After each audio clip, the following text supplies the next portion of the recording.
Ayan po si kuya. Ayan, nahulog po sa poste. 6 feet po yung taas. Pero patagilid naman po, kaya masakit po ang kanyang balakang. Kasi kung ang bagsak niya pag ganon, nakaw. Kahit sabi mong 6 feet yan. Oo. Kung pahiga ang hulog, ospital ang abot. Ano po yung nakabitaw lang kayo? Gusto ko kuryente mo. Oh? May sabi kasi may baon yun. Diyan nga ako kagabi sa amin, ano eh. Yung police station dyan sa ano. Sa may ilalim ng Aurora Boulevard. Ginawa ko rin yung kuryente nila. Yung lakas ang ulan.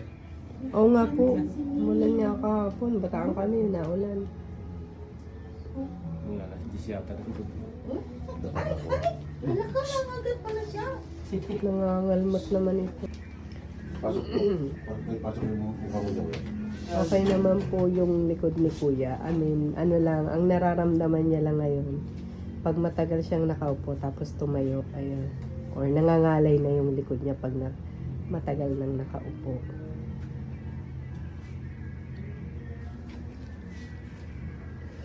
Slow motion ba kuya yung bagsak mo? Parang gano'n. Walang problema. Hindi walang problema. Gano'n po, ano? Yan magaling ko.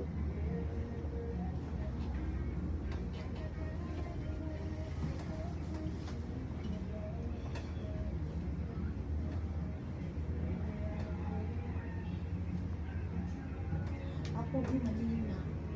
Tingnan mo ako. Wala na. Kasi mabugbog ako. Diba sinabi ko sa'yo? O yung... Nakikita ko rin minsan yung ulat.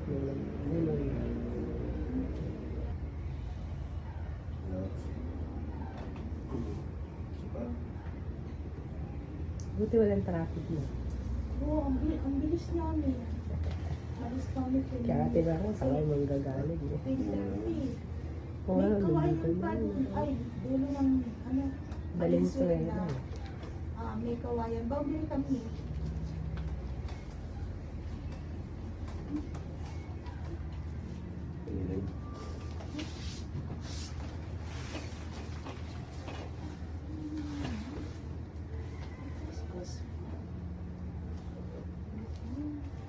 Ayun, nakalma. Nang mamasahe yan. Sinaklan niya. Nakakonfirm. Oo. Teka, May alcohol ba dyan para makita? Yung sa traffic lang kami yung papasok dyan. Dito na. Late kasi ang daanan dyan May eh. mga namimili